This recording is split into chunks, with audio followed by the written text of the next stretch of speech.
But when we made the breakout in January to new highs, check out the IWF, absolutely exploding to the upside. So I think we're on our way. It doesn't mean that we're going to go straight up every single day. We might.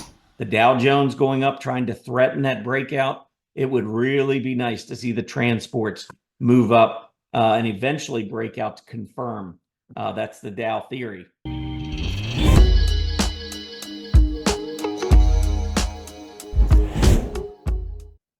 Hello and welcome to this weekly market recap for the week ended July 12th.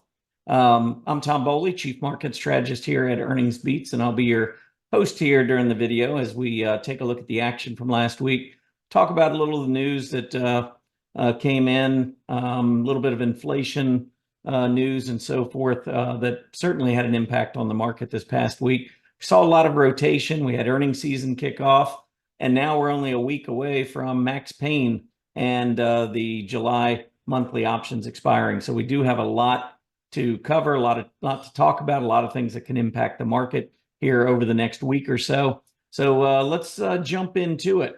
Taking a look at the market action from last week. I will try to zero in on this for you. All right, let's start with the Dow Jones Industrial Average. It was interesting because the Dow Jones has a record high close of 40,003. And we were up on Friday intraday with about 2 hours to go at about 40,257. So we were well in excess of the record intraday. Came back down and closed right at 40,000. So we gave up 250 points, or about 0.6% on the Dow in just the final 2 hours, to actually avoid closing at a new record high. So the Dow did not join the S&P 500 and the NASDAQ 100 in setting new records last week, but no doubt money was rotating towards the Dow, towards small cap stocks, toward value stocks, the financials, healthcare, real estate. But we're going to go over all that in just a minute. But here you can see on the chart, the Dow finishing right at 40,000. Which again was just 3 points below the prior record high close that we saw back in May. S&P 500 gained another 0.5%, a little bit more than the 0.5% on Friday. Had a number of new records set last week on the S&P 500. Finished the week at 56.15. Seems like these 100-point increments just coming and going pretty quickly. NASDAQ 100 also had a pretty good week early on, but we did see some weakness later in the week. We finished up on Friday by about 0.6%, but that was not at a record high. We actually set that during the week. Mid-cap saw much, much better action toward the end of the week. Thursday and Friday, you can see the huge move higher in the mid-caps. On Friday, gaining about 0.9%. And you can see right on the verge of making a new breakout on the S&P 400 mid-cap index. So that's a little different because we've been seeing the mid-caps and the small caps lag. And last week, we saw some leadership in those two areas, especially from Wednesday on. Once we had the Thursday, June CPI report come out. And then, of course, on Friday, we had the June PPI report. Both of those reports, we saw traders react by moving into small and mid-cap stocks. The IWM, you can see up almost 1.2%.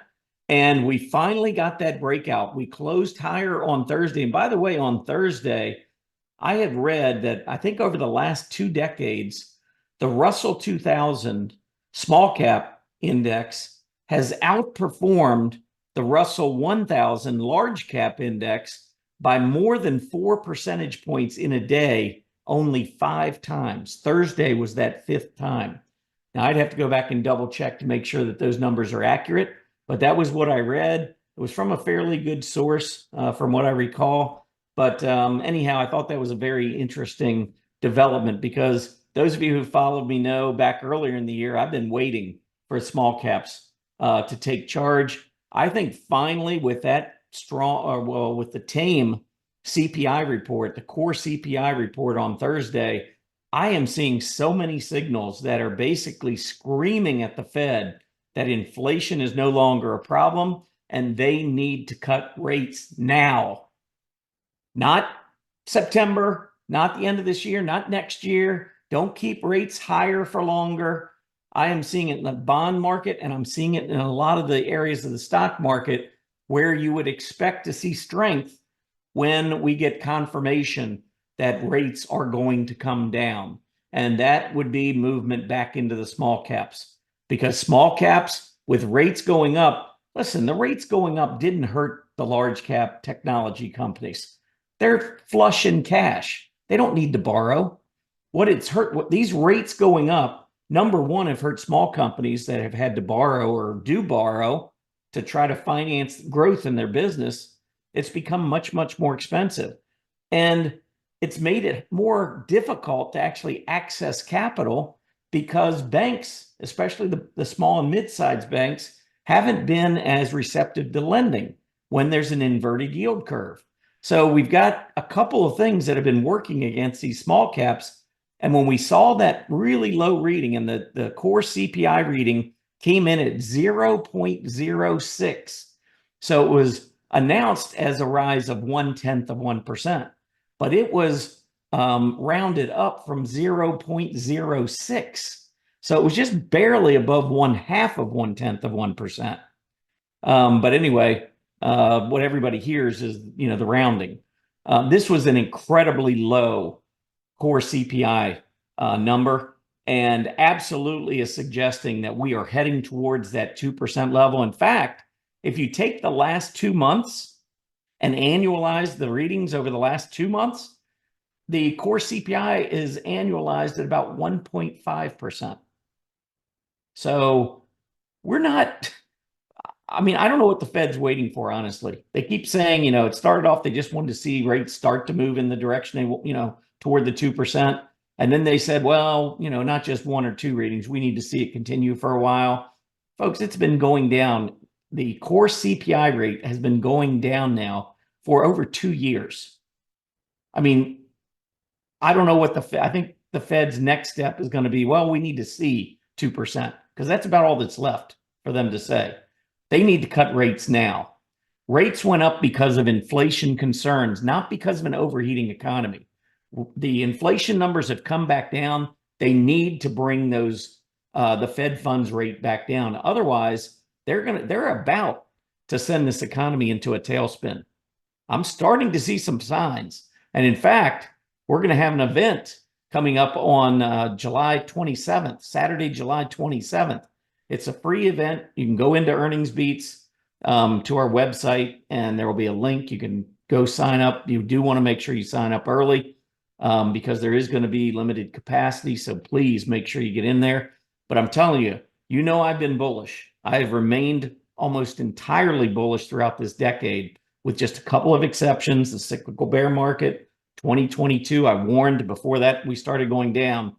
This is a little bit different because I'm seeing economic signs that suggest that conditions could weaken. Usually it's the technical signs that I see. But anyway, I'm going to talk about all that on the 27th, so make sure you get signed up for that. Anyway, transport's also making a big move, jumping about 0.6%, and closing at the highest level in the last 2 months.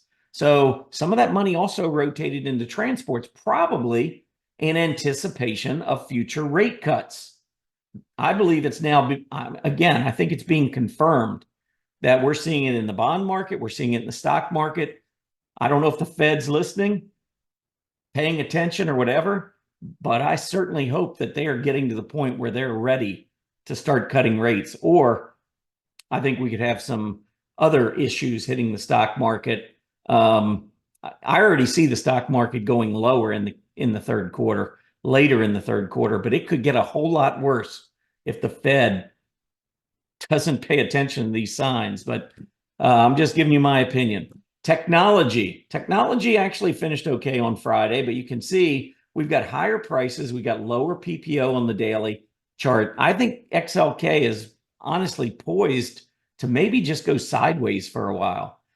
Notice we went down last week on technology, but the S&P 500 was able to keep moving higher. That's because of rotation. I'm going to show you a couple of key charts that I think you're going to want to see just to highlight that rotation. If Financials breaking out to a new high on a close. They actually broke to a new high close on Friday, even though we did see a little bit of selling in the final hour. Financials made the breakout. Healthcare made a big breakout. Multiple tops coming across about 147.50. We closed at 148.27. So that's more defensive, more value oriented.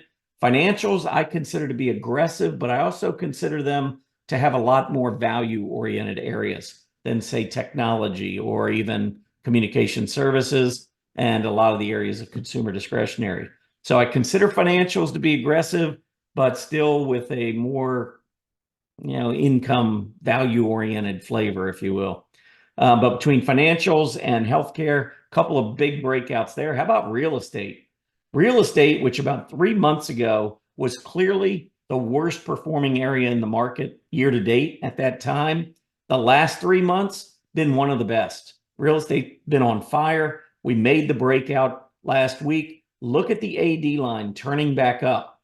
So even though we were going down while we were rebounding back in May, since the little bit of a pullback in May, this push back to the upside in price action being accompanied by very, very strong action on the AD line, which I find to be bullish. The breakout in the XLF, breakout in AD line, breakout in healthcare, breakout in the AD line. This is good action. I mean, anytime you're getting rotation, when you're losing ground in technology and still moving higher in the S&P 500, it's rotation, bullish rotation, which is a good thing for the market. So right now, what I'm seeing, if we do see weakness ahead, I'm looking at it as a short-term weakness. I think if the Fed doesn't do what they need to do and cut rates, it could morph into something worse. But I'm not seeing that on the charts, on the technical charts and price action just yet. Anyway, home builders with rates coming back down, you can see home builders making a big push back to the upside. I wrote part of an article in our DMR to our members last week, talking about the fact that it looked like home builders were maybe making a kick save at support area down around 2,300. By the end of the week, we were back to 2,600. Really big move, and that was nice to see in the home construction area. And then the electronic equipment area, if you look, big breakout, kept going higher all week, all 5 days, higher, higher, higher, higher, higher. That's within the technology group. So even though we saw semiconductor struggle, we saw software struggle, we saw some other areas within technology struggle, not the electronic equipment. That area is breaking out and the volume was strong and the AD line set new highs. So all in all, very, very good action there. Couple of charts that I want to zero in on though. One is the Dow Jones. So let's bring this back just a little bit right there. So here was that tail that I wanted you to see. And actually I will just focus over here. Take a look at that big breakout above what we saw back in May. Clearly a new high. This was record high territory. The Dow had never seen 40,250 before. That was the high, 40,257, before we lost 257 points in the last 2 hours to finish back at 40,000, just beneath the record high close of 40,003 that we saw back in mid-May. So good action, definitely money rotating back into the Dow stocks, which I thought was really good, but we did fail to make that breakout. So we'll see whether or not we can hold up there. If you look down at the very bottom of this chart, though, you can see that AD line. AD line remains very strong. Even when we pulled back in May, you can see for the most part, AD line was healthy, kept coming up, which meant to me that even on the down days, we were seeing accumulation, which was a good thing. Small caps, IWM, making that breakout. Look at all these tops dating back to the early part of 2022. 205 to 210 on the IWM. Could not get through it. We tested at least a handful of times.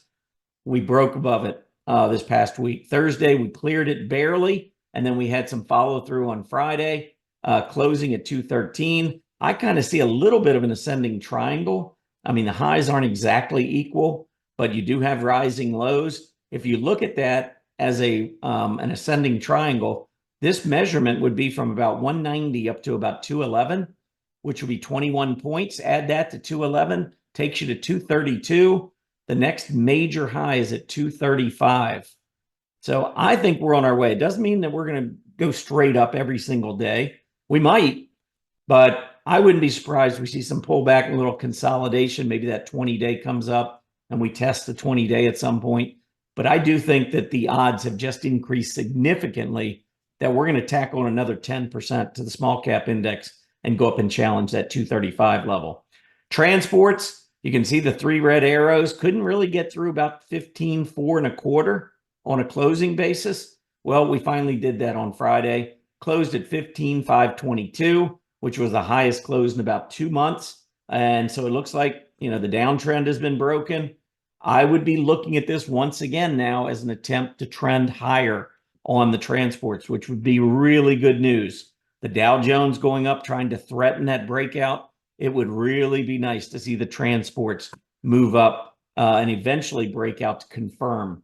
That's the Dow theory. And we haven't seen that in a while. Even when the Dow set the most recent high, we were struggling in the transport area. We need to confirm it with a stronger transport group.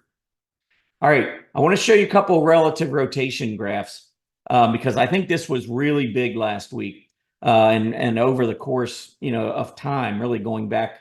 This is the daily chart, RRG chart, which only has 2 things on it. We have the benchmark is the S&P. We've got the IWD that you see right there. That is the that's the large cap value ETF, and the IWF is large cap growth ETF. So during most of the year, when we're seeing rising prices, what we expect is if we just focus on the IWF, which is growth, normally what we want to see is as prices are going up, we want the IWF to stay mostly over on this side of the chart, leading, weakening, and then back into leading. It's really not good rotation to see it go way over here into the lagging quadrant and then back up into the improving. Usually during secular bull markets, the IWF or the growth components of the market tend to stay over here in leading, and value tend to stay over here in lagging. So as I pull this chart from last October, you can kind of see, there's the IWF trying to trend up. We had a little bit of difficulty in the at the end of December into early January. And you can see that IWF was still struggling over there a little bit on the left side. But when we made the breakout in January to new highs, check out the IWF absolutely exploding to the upside. And you can kind of see it. So you go into the weakening area, then right back up into leading, back into weakening, and coming right back up. Well, here was when we ran into the April problem. So literally, it was a little bit of a warning here in that the final steps of leadership here in March, we didn't see growth doing well. And then when we went into April and when we struggled in April, basically when we got to the bottom is when the IWF started to begin to lead again. Pulled back one final time and then boom. And you can see IWF leading, really leading there. Look at where we are or where we were about 2 weeks ago. IWF, large cap growth, way over here into the leading. IWD over here into the lagging. Let's go ahead and pull them both up. So over the past few weeks on this daily chart, what we've seen is the IWF moving back down and then back up. But notice these last couple of days, each one of these dots, you can see this is the last 5 days. This is what's called a tail on the RRG chart. So it's just telling you, where you've been. It's almost like tracking a hurricane, across the Atlantic.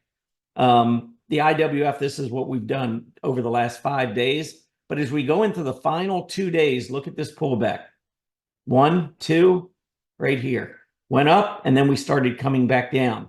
Meantime, IWD, which was going back into lagging, all of a sudden came back up. Now, on the daily chart, because, we're talking about going back over a year, a couple of days doesn't really change the chart. But I want to show you an hourly chart of these two. And starting back in April, when we had that difficulty, you can see now each one of these moves is not a day, it's an hour.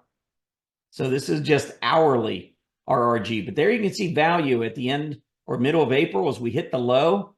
You see the value coming in and leading, and then growth was not. But as soon as we get past that trough and we start moving back toward the end of April, all of a sudden things are changing here. We get a little bit of movement back and forth, but look at the IWF take off. We have one final move to the downside in the market. The IWF and the IWD look like they're going to change course. And then we break back out again as May takes over. And for the most part, what you're going to see is the IWF, and let's zero in on that one again. We had a little weakness second half of May, and you can kind of see it kind of near the center, kind of this center area right in here. As we go back down into May, latter part of May, kind of things are turning again. So you got IWD value going into leading, and you got IWF, the growth going into lagging, or the worst sector, or the worst quadrant, I mean. And then you can see things change as we move and we break out again in June. So as a bull market resumes, this is what we expect to see, growth leading. And so growth, for the most part, was staying on that right side of the chart. Coming down, it weakened a little bit, things changed, and then boom, right back up into the leading. So you can see growth tends to lead.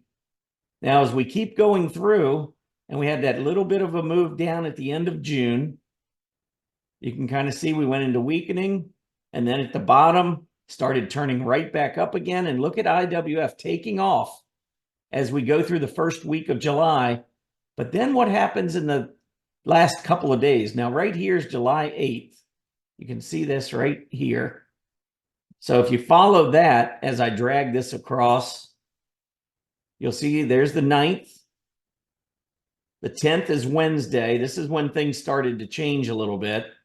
Look at the IWF going left.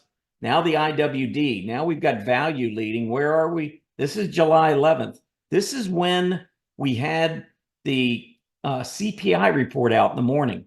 So I'm going to go back to about 10 in the morning right there. It should be on July 11th, 10 a.m. Let me get to July 11th. There we go. It's 9:30. So this is where we were at the open on Thursday.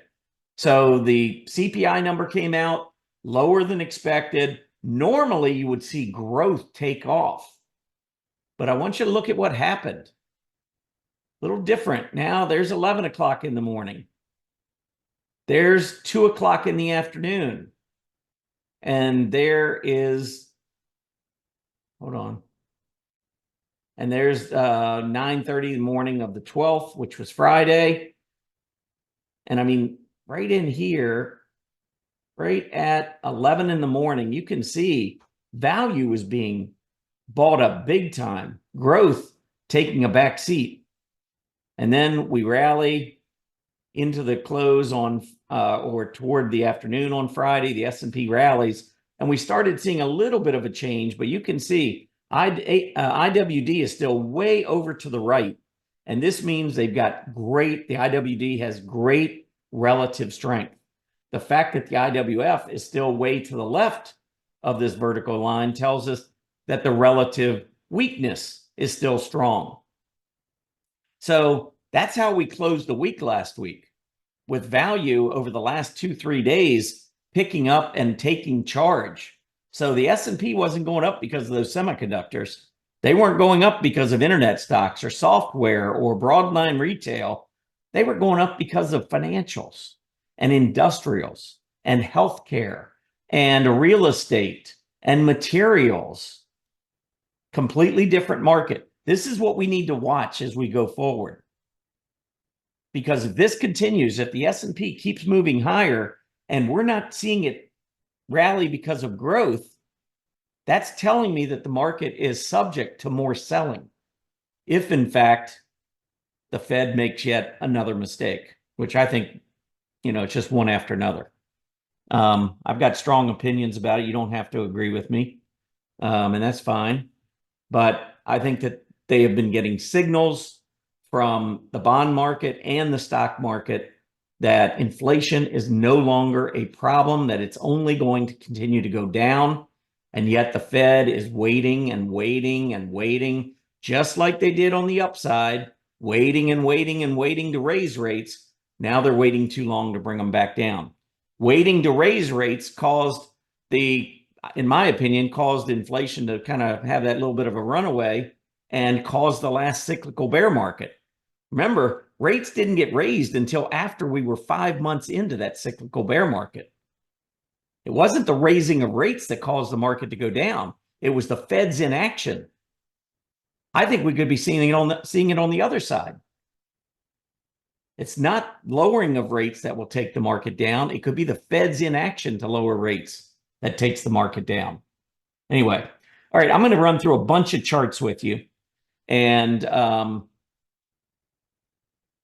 going to start off first with healthcare stocks, because healthcare, as I showed you earlier, made a breakout. I'm not going to spend a lot of time on these charts. I'm just going to show you the charts, and you can decipher them however you want, but these are charts I think look pretty good. Intuitive Surgical, ISRG, DGX, which is Quest Diagnostics, trying to make a breakout there, actually closed at a new high. So that one looks good. BSX, which is Boston Scientific, on the verge of another breakout, you can see there. EHC, which is Encompass Health, on the verge of a breakout. It's been consolidating for the last couple months. This is one to keep an eye on. EW, which is Edwards Life Sciences, just recently tested the high up near 96, pulled back, testing that 20-day moving average. I think the pullback's creating opportunity there. PRCT, this is Procept Biorobotics. But after putting in a double top May and June, we saw a pullback, and now we're rallying back up. Volume's been pretty decent of late, and you can see over here at the top trying to make that breakout. Amgen already made the breakout. Amgen loves the month of July, and we're seeing it again. Big breakout, nice volume on the way up. Amgen looks like it probably wants to go a little bit higher. LNTH, this is Lantheus Holdings, already with earnings last week. Huge move to the upside. Big breakout and continuing to make that move. Moderna had a big run, pulled all the way back to the area where we broke out from, 115. Tried to make a run, failed to get through the 20-day. If we can get back through the 20, that could be a signal that Moderna is ready to run again. And then the last one was Twist Biosciences, TWST, also in a cup on the verge of a breakout. So let's talk about the financials next. What stocks looking pretty good there? How about Goldman Sachs making a breakout above that 470 level and continuing to hold that breakout? Number of the banks reported last week or will be reporting this week. Bank of America, I believe, reports Monday morning. But Bank of America, I think, continues to look strong. AD line down there at the bottom looks good. BK, Bank of New York Mellon, reported on Friday. Really good report. Great breakout here. Super volume on Friday, and that AD line ripping to the upside. I think BK looks really solid here. ENVA, Innova International, just making the breakout after 4 months of consolidation. I think that looks good. SLM, which is SLM Holding, starting to rally at the end of the week last week. This one, the AD line, though, at the bottom, not looking very good. So I could make an argument where maybe you'd want to see that breakout and get some volume before you'd be interested there. LAZ, this is Lazard, trying to make the breakout. We've had a couple of failures up near 42, including Friday. We did pull back off of that high, but the AD line setting new highs. Watch for a breakout. I think that would be bullish to get through 42 on a close. Citigroup and JP Morgan both reporting on Friday. Both came in really strong. I mean, I was very excited to see such a strong start to earnings season, especially in these big banks. Citigroup, though, did gap up and then finished back down, closed down for the day a little bit more than $1. But overall, AD line looks good, and Citigroup continues to show relative strength in this space. So I think other than maybe pulling back temporarily, I would expect to see higher prices on Citigroup. JP Morgan also showing strength, relative strength throughout 2024. We've got the AD line setting new highs. We tested the 20-day, came out with good news. We gapped down, but I expect that we will see JP Morgan moving up to new highs. All right, let's move on to small caps. I wanted to just show you some stocks. We said the small caps broke out. Might be some room to grow there. Smart Global Holdings reported earnings last week, had a huge breakout on very heavy volume. That's what we're seeing here from Wednesday. Huge move up to take out the prior highs. I think outside of maybe a little bit of consolidation, I would expect to see SGH putting in some other highs in the near future. QTWO, which is Q2 Holdings, making a breakout last week. You can see down here at the bottom, very strong volume, great AD line. I love that breakout with the rising PPO. SPXC, that's SPX Corp, also just making a breakout with a nice cup, little handle, made the breakout, volume increasing last week. HWKN, this is Hawkins Chemical, also after going sideways for about 5-6 weeks, made a big breakout at the end of the week. AROC, this was a really nice breakout here. Top in April, top in May, top in early July, and then volume picked up slightly there as we finally made that breakout again. Strong PPO, strong AD line. I love to see this basing period breakout with other technical indicators corroborating that move. SLG, this is the SL Green Realty. After going mostly sideways last few months, made a nice definitive breakout last week. Again, pretty strong AD line, nice PPO moving higher. MYGN, which is Myriad Genetics, just made the breakout on Friday. Volume starting to pick up a little bit. We did have another strong day there with the AD moving to a new high. And last three here for you, SANM, this is Sanmina Corp, just made the breakout on increasing volume, AD line improving. TPH, this was really interesting because TPH is in that home construction group. And while the home construction is not broken out, TriPoint Homes did break out on Friday to a new high for the last year, closing above the high that we set back in May. This is a leader in the space. I do like to see that breakout on TPH. Last one, MC, which is Moelis & Company. Lots of sideways consolidation. I mean, this goes back probably a good 6-7 months, all the way into the middle of December of 2023. Just made a breakout end of the week. So as we see that money rotating into small caps, stocks like Moelis making a big breakout with increasing volume, nice AD line. I think the IWM is not done. I think this could be a pretty significant move in small caps. I think a stock like MC could do extremely well. All right, that is basically it. If you enjoyed the video, please like it and hit that subscribe button, turn your notifications on, because we don't know when we're going to be doing videos. But if you have your notifications turned on, YouTube will let you know when we have released and uploaded a new video. So make sure you check that out. Next week, we're going to see earnings starting to pick back up again, which is nice. Earnings so far seem to be pretty good. We'll see if that continues into next week. We have retail sales on Tuesday, and the last 2 months have not been very good. We had a drop in April retail sales. May was very, very slow. I think we rose like 0.1%. And so now we have June coming out on Tuesday. So Max Payne options expiring next Friday. That could also hold down some of the key growth stocks that had been moving higher over the past few months, have a lot of in-the-money call premium. Some of those could be subject to some bigger losses in the week ahead. So please be careful with that. I'll be looking to see if this rotation continues. And then obviously we got a big Fed meeting coming up the end of the month. I hope that the Fed finally sees the light at the end of the tunnel and can bring themselves to cutting rates. Right now, it seems like most market participants are expecting for them to wait until September. Honestly, I think if they do that, we are going to be in for some trouble at the end of the third quarter before that meeting. But that, again, just my opinion. We'll see how it all shakes out. But anyway, I want to wish everybody a great rest of your weekend. Enjoy your time away from the market, and get ready on Monday. You could be ready to rumble. Have a great weekend, everybody. Happy trading.